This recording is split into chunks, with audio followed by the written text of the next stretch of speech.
UP Congress नेता विधानमंडल दल आराधना मिश्रा की प्रेस कॉन्फ्रेंस शुरू। आराधना मिश्रा का बयान, कल लोकतंत्र की सबसे बड़े पर्व के पहले चरण का मतदान शुरू होने जा रहा है।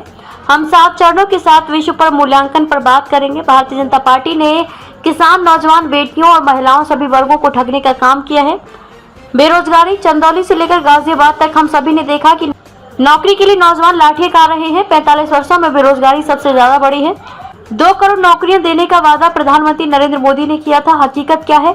ILO ने अपनी सर्वे रिपोर्ट रखी जिसमें 81% युवा बेरोजगार हैं। कांग्रेस ने अपने घोषणा पत्र में जो वादा किया है कि 25 साल की उम्र तक के युवक को 1 लाख तक की नौकरी देने का काम करेंगे। सरकारी नौकरी के पेपर लीक समाप्त किया जाएगा। आराधना मिश्रा, नौकरी पाने के लिए युवा सड़कों पर कई किलोमीटर तक पैदल चला, बस लटक आया। युवाओं ने बेरोजगारी और पेपर लीक पर आवाज उठाई तो उसको लाठियां मिली।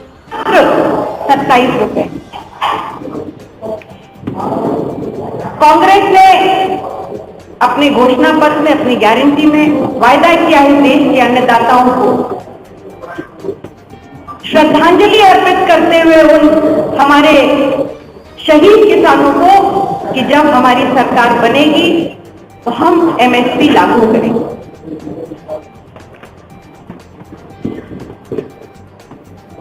मैं एक महिला हूं, एक बेटी हूं, एक मां हूं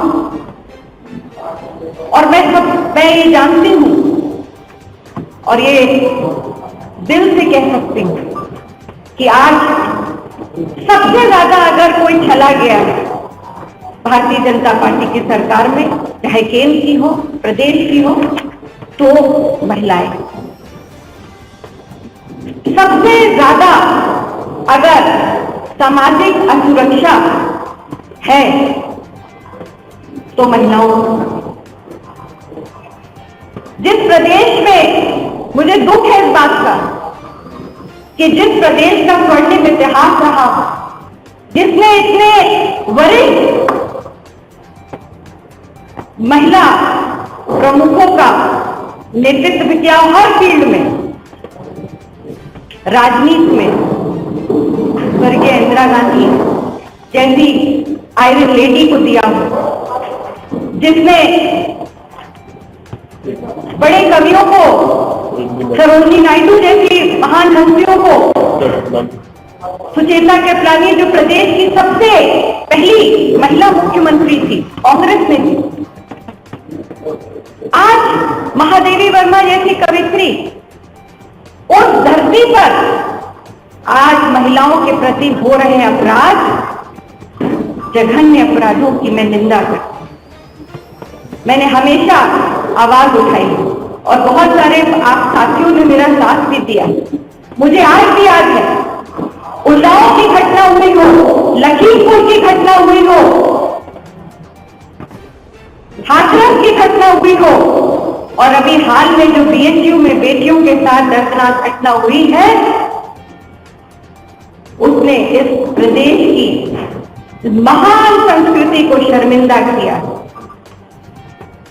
सबसे ज्यादा अपराध पूरे देश में NCRB का डाटा है, आपके पास भी होगा, सरकार के पास भी है। NCRB के डेटा के मुताबिक उत्तर प्रदेश में प्रतिदिन 153 अपराध महिलाओं के खिलाफ प्रतिदिन, जिसमें से दुख होता है कहते हुए, पर सत्य है साथियों कि 8 बलात्कार इस प्रदेश में रोज हो रहे हैं। कौन जिम्मेदार है? ये प्रदेश की सरकार। में क्रूड ऑयल का प्राइस $20 पर बैरल तक भी था। क्या उसका फायदा देश की जनता को मिला? सऊदी अरामको में गैस के जो भाव थे वो कांग्रेस पार्टी की सरकार के समय से भी कम थे। हमारे समय कैसे 400 रुपए का सिलेंडर था? 40 लाख करोड़ रुपए पेट्रोलियम प्रोडक्ट पर कर लगाकर मोदी सरकार ने नाका डाला है। ये भारतीय जनता पार्टी की सरकार को समझना चाहिए। मैं गंभीर आरोप लगाता हूं और प्रधानमंत्री से पूछता हूं, 25 मिलियन टन दाल का उत्पादन देश में हुआ है, 24 मिलियन टन दाल की आवश्यकता है। दाल के दाम में आग क्यों लगी? कौन 2 बड़े धन्ना सेठ हैं जिन्होंने पल्स एसोसिएशन ऑफ इंडिया से समझौता किया? उसके बाद दाल के दामों में आग लगी होल्डिंग की वजह से। अडानी जी आए देश के सामने बताएं कि क्या वो इस व्यापार में नहीं कूदे? देश को गुमराह करना बंद कर दीजिए। मुट्ठी भर धरना सेठों को लाभ पहुंचाने के लिए देश को महंगाई की आग में डुबो। ये सवाल के साक्षी महाराज जी उस बेटी के बारे में भी बताएंगे जिसने रेप का आरोप उसके ऊपर लगाया, क्या इसमें भी जवाब देंगे? क्या वो बेटी देश की नागरिक नहीं है? क्या वो बेटी देश का हिस्सा नहीं है? उसमें क्यों बोल रहे? आज तक उस बेटी को न्याय नहीं मिल पाया। उसके लिए लड़ाई अगर किसी ने लड़ी थी तो प्रियंका गांधी के निर्देश पर कांग्रेस के हम सब कार्यकर्ताओं ने। शर्म आनी चाहिए। उस बेटी को पहले न्याय दिलाए, फिर देश की जनसंख्या में सवाल उठाएंगे। आराधना जी चलाना संभव है, इस पर इलेक्शन कमीशन ने कहा है कि चुनाव में संभव नहीं है।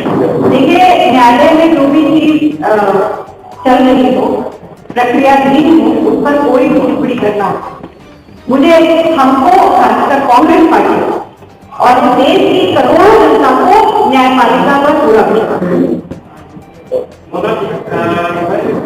राहुल गांधी से न्याय यात्रा शुरू हुई, पूरी यात्रा में मैं था। उन्होंने जो वादे किए थे संगठन से लेकर भागीदारी, अभी तक आपने 15 टिकट कांग्रेस से डिक्लेयर किया है। क्या वो जो वादे किए थे यात्रा के दौरान भागीदारी का क्या टिकट पूरा हुआ? अगर नहीं पूरा हुआ तो इस आधार पर आप किन वादों का भरोसा करें? देखिए, कांग्रेस पार्टी में मैं आपके सवाल का दो भाग उत्तर। पहला, कांग्रेस पार्टी ने जब भी जो वायदा किया, अगर इतिहास की आप बात करें, हमने उस वायदे को पूरा किया। देश में एक सुई नहीं बनती थी। आज अगर मंगलयान में पहुंचे हैं तो ये प्रधानमंत्री जी और मोदी जी की या भाजपा की देन नहीं है, ये पंडित जवाहरलाल नेहरू ने जो फसल बोई थी, इसको काट रहे हैं। आपने कहा है आपके वायदे पे क्यों विश्वास करें, मैं उसका स्पष्टीकरण दे रही हूँ, जबकि आवश्यकता नहीं है। फिर भी कांग्रेस ने जब जो वायदे किए थे, हमने किसानों के का कर्जा माफ करने का वायदा किया था, हमने करके दिखाया। हमने मनरेगा का वायदा किया था, हम मनरेगा लाए, राइट टू फूड लाए, राइट टू एजुकेशन लाए।